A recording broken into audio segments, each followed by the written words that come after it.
Eh, Selamat datang pada mata pelajaran ekonomi bersama saya, Hasbullah SPD MPD.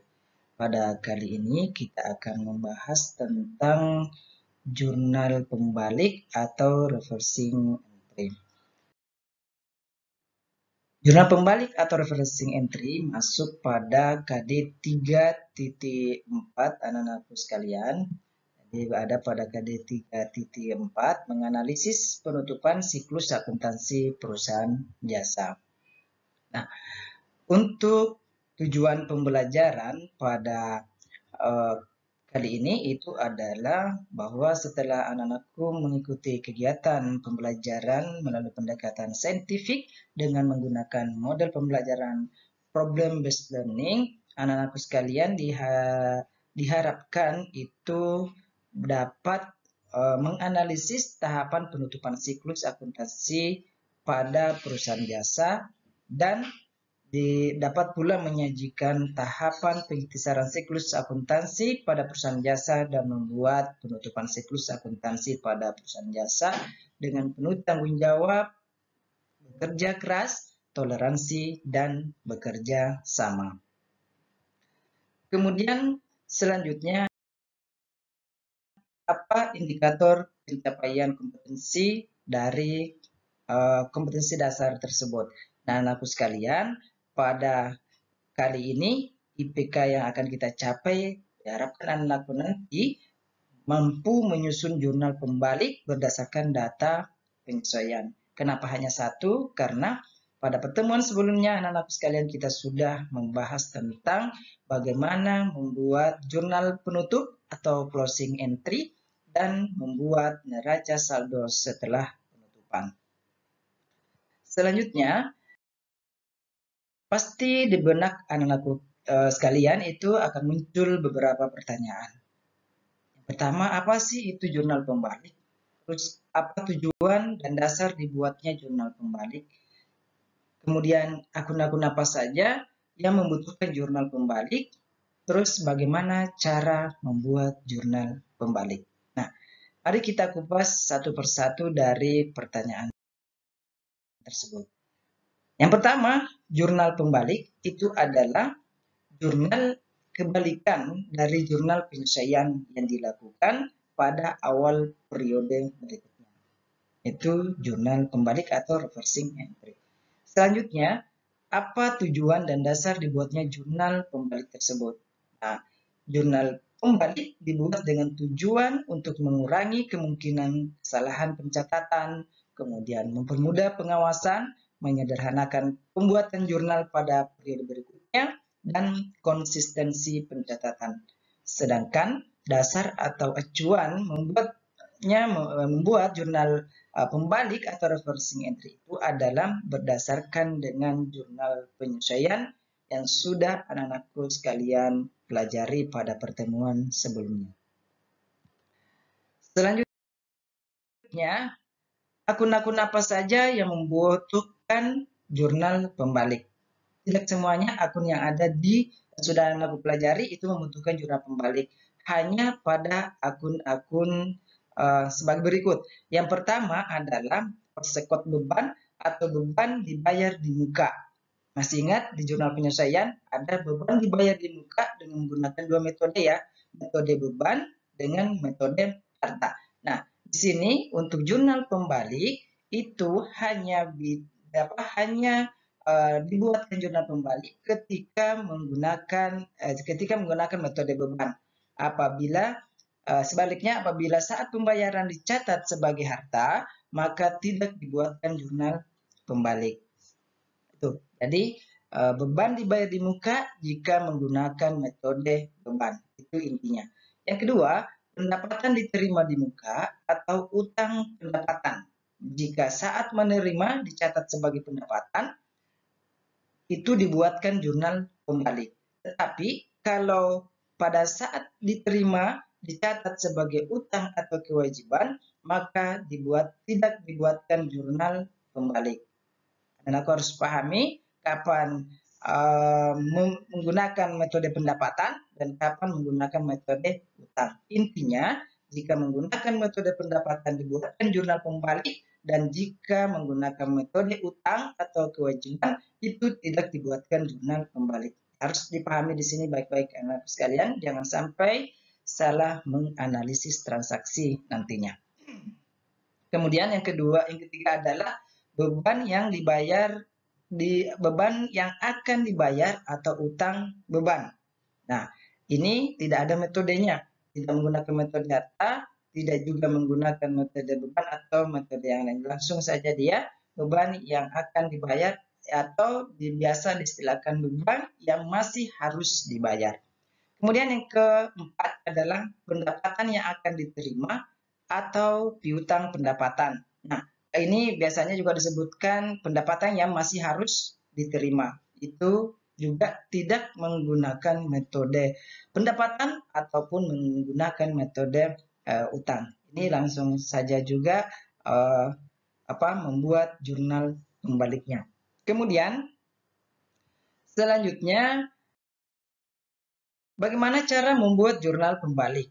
Nah, ini anak sekalian harus pahami baik-baik. Membuat jurnal pembalik dilakukan berdasarkan jurnal penyesuaian dengan cara membalik jurnal penyesuaian dalam artian debit jadi kredit dan kredit jadi debit pada jurnal pembalik. Sedangkan nilainya tetap sama dengan nilai yang ada pada jurnal penyesuaian. Paham ya? Selanjutnya, untuk lebih jelasnya, ini bisa anakku sekalian perhatikan baik-baik tabel yang ada di sini. Jadi jurnal penyesuaian yang terkait dengan jurnal pembalik, yang pertama adalah utang beban atau biasa diistilahkan beban yang masih harus dibayar. Nah, bentuk jurnal penyesuaiannya seperti ini ya anakku sekalian. Ini sudah formatan seperti ini. Beban titik-titik pada utang titik-titik. Nah, kenapa titik-titik di sini? Karena bisa saja nanti gaji, bisa saja transaksi yang terkait dengan iklan, bisa juga yang terkait dengan sewa misalnya. Kalau misalnya soalnya tentang gaji, berarti jurnal penyesuaiannya beban gaji pada utang gaji. Nah, jurnal pembaliknya, perhatikan anak sekalian, ini dibalik saja.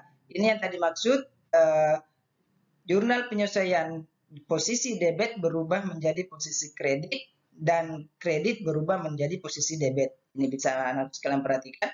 Jadi bebannya menjadi kredit, kemudian utangnya menjadi debit. Jadi dibalik saja. Jadi jurnal pembaliknya akan tertulis seperti ini, utang gaji pada beban gaji. Nilainya tetap sama dengan yang ada di sini. Oke. Kemudian selanjutnya piutang pendapatan. Piutang pendapatan ini itu kalau jurnal penyesuaiannya piutang titik-titik pada pendapatan titik-titik. Sama halnya tadi yang di atas. Kenapa titik-titik? Karena bisa saja piutang bunga, piutang jasa itu. Jadi bukan hanya pada satu transaksi saja. Nah, piutang di sini kalau misalnya dia piutang bunga berarti piutang bunga pada pendapatan bunga. Nah, jurnal pembaliknya seperti ini. Pendapatan bunga kalau soalnya tentang bunga berarti pendapatan bunga pada piutang bunga senilai sama dengan nilai yang di jurnal penyesuaian. Selanjutnya, untuk beban dibayar di muka, ingat perhatikan baik-baik, beban dibayar di muka saat membayar dicatat sebagai beban. Jadi, sekali lagi, kalau menggunakan metode beban, maka itu yang dibuatkan jurnal pembalik. Bagaimana caranya kita mengetahui menggunakan metode beban? Maka pasti di soal ada yang mengatakan beban. Terus, atau kalau misalnya di neraca saldonya, itu ada akun beban. Titik-titik jurnal penyesuaiannya di sini titik-titik dibayar di muka pada beban titik-titik. Kenapa? Titik-titik juga. Nah, sama pemahaman yang di atas tadi, bisa saja sewa, bisa saja asuransi, bisa saja juga iklan. Kalau iklan misalnya bunyinya pasti atau pencatatannya pasti iklan dibayar di muka pada beban iklan. Nah, di sini nilai yang ada di sini itu sama dengan di sini, sama tadi yang poin 1 dan 2. Nah, ini dibalik saja. Beban iklan pada iklan dibayar di muka. Sekali lagi anak-anak sekalian pahami, kalau di soal ada kata beban, berarti itu membutuhkan jurnal pembalik. Tapi kalau tidak ada, maka tidak dibuatkan jurnal pembalik. Atau dalam artian, itu bebannya berada pada posisi pada posisi kredit. Itu.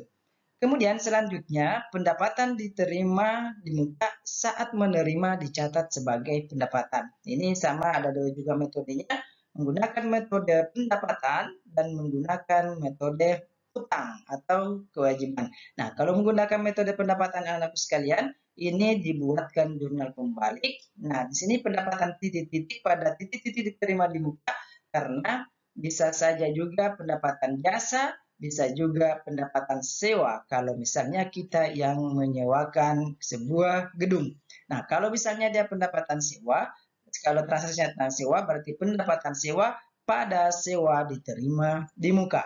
Nah, nilainya yang ada di sini itu sama dengan yang ada di sini. Bisa dipahami anak-anak sekalian, ini formatnya yang terkait dengan membuat jurnal pembalik.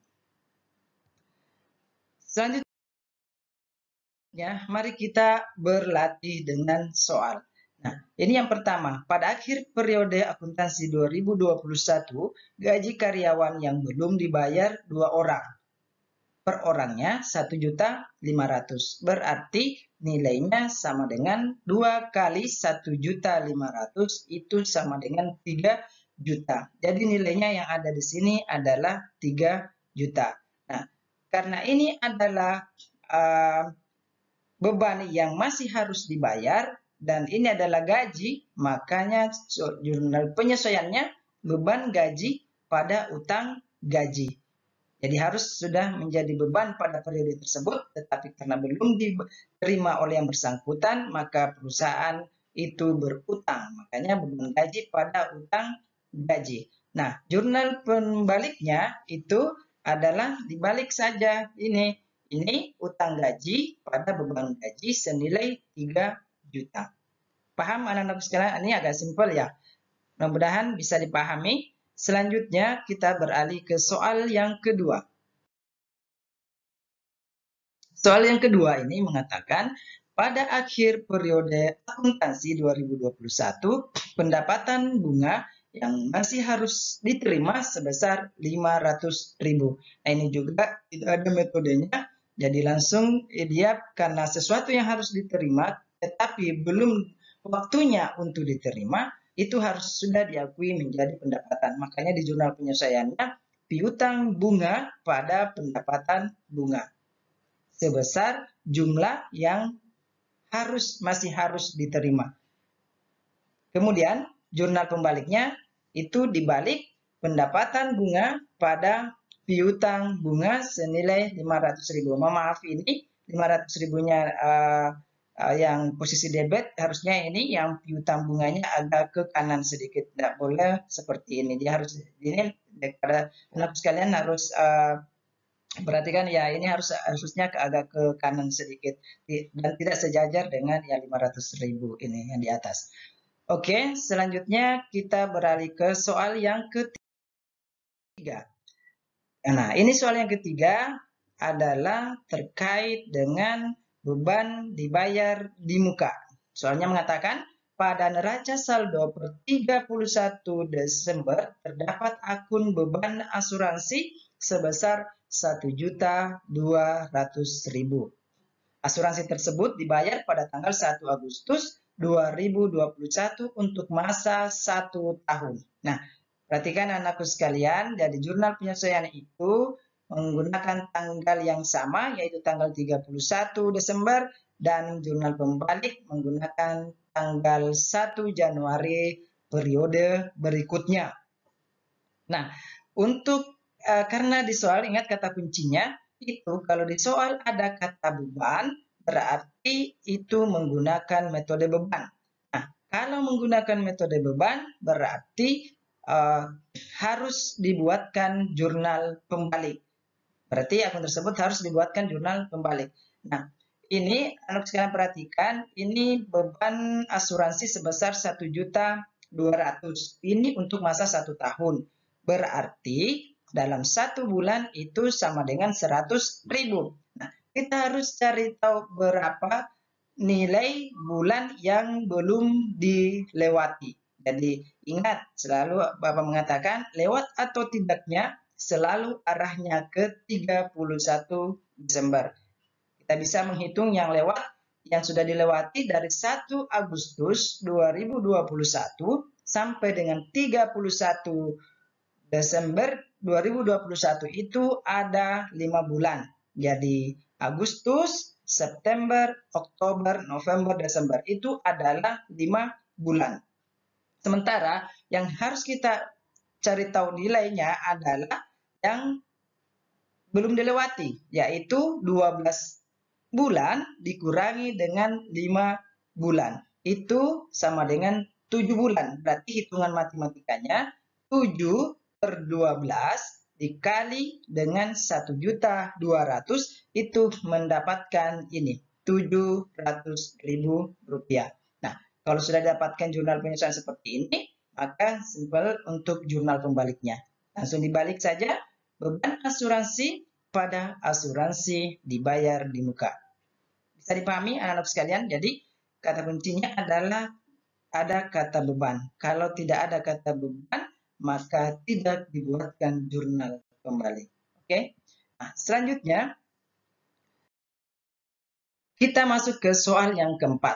Di soal yang keempat mengatakan pada neraca saldo per 31 Desember terdapat akun pendapatan sewa senilai 2.400.000. Sewa tersebut diterima pada tanggal 1 April 2021 untuk masa 2 tahun. 2 tahun berarti 24 bulan. Dimulai dari 1 April ke 31 Desember itu yang sudah dilewati. 1 April ke 31 Desember itu 9 bulan.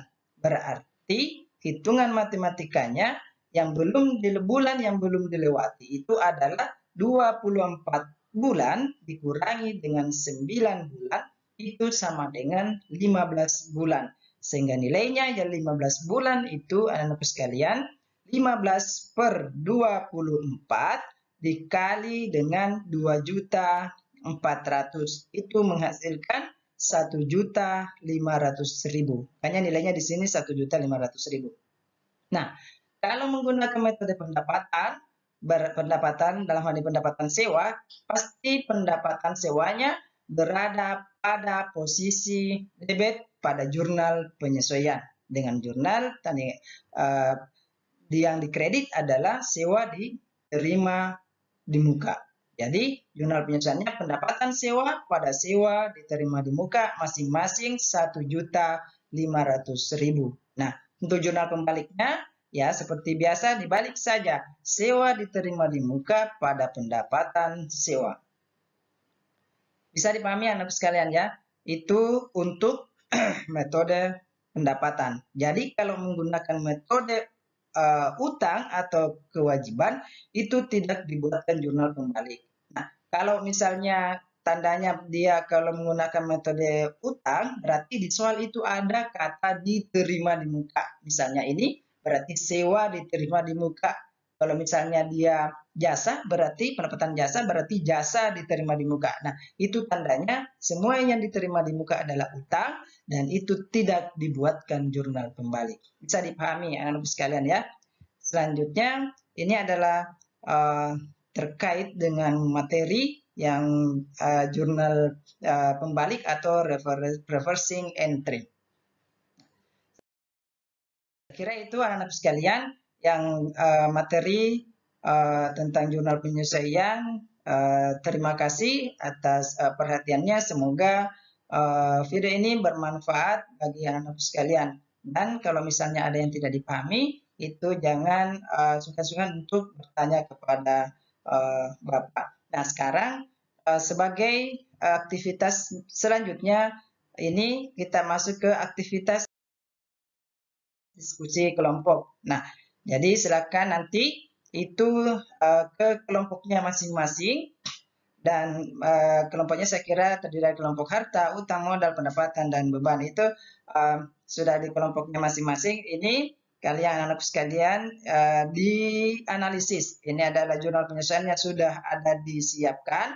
Anak-anakku tinggal menganalisisnya, tinggal melihatnya apakah ini dibuatkan jurnal pembalik atau tidak. Kalau dibuatkan jurnal pembalik, seperti apa jurnal pembaliknya?